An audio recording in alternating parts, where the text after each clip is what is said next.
आजादी एक सोच है, इसी सोच से जुड़े कुछ और पन्ने with Prasun Joshi and Madhurima Nigam only on 92.7 Big FM. कुछ पन्ने जिंदगी के। अगर आज़ादी का मतलब सिर्फ ये है कि कोई फॉरेन रूलर हमारे ऊपर नहीं है तो हम आज़ाद हैं।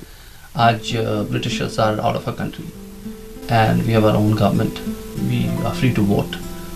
क्या आज़ादी के मायने उससे कहीं आगे है? शायद है। जागरूक समाज जिसमें हम रहते हैं वहाँ दरअसल हम बदलाव देख सकते हैं, और ये बदलाव के अभी सिर्फ आहट है, बदलाव नहीं आया। आएगा ज़रूर, इतना मैं मानता हूँ।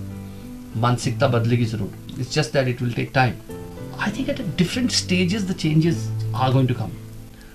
To change, to percolate down to the lowest common denominator, reach down to the villages and smallest of the places in this country, it will take time.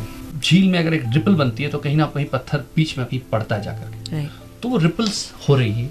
I am working with many other organizations and my capacity as a communication person, and मुझे लगता है कि बदलाव है, बदलाव के संकेत हैं.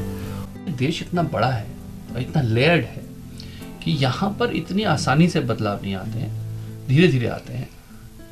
शायद हमारे आपके देखते देखते नहीं आते हैं, लेकिन किसी न किसी रूप में आते हैं.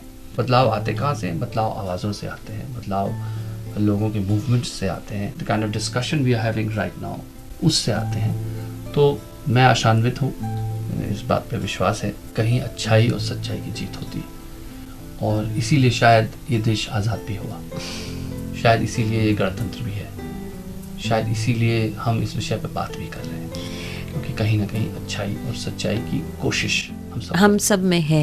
अभी जैसे आप खुले दिमाग के हैं, आपके जो your view points are very strong, तो आप क्या बचपन से ही ऐसे थे? मेरा टेम्परामेंट आर्टिस्टिक था, फिलोसॉफिकल था. बहुत बचपन से मैंने लिखना शुरू कर दिया था. मैं 17 साल का था, मेरी पहली किताब आपकी पब्लिश हुई थी, राइट? फिर मेरी दूसरी किताब लिखी, तीसरी लिखी, लिखता रहा, और कंपोज भी करता था. मैं कॉम्पिटिशन्स में I used to compose. I was singer, composer, writer kind of person. और अपने थॉट्स को कम्युनिकेट करने के लिए मैं हमेशा संगीत का माध्यम इस्तेमाल करता हूँ. वो तारे ज़मीं पर हो या रंग दे बसंती हो या जो भी काम मैंने किया है, उनके थ्रू मैंने कोशिश की है अपने ऑडियंस से कुछ कहने की. That was always there in me. कविता एक दृष्टि है, तो वो दृष्टि थी बचपन से.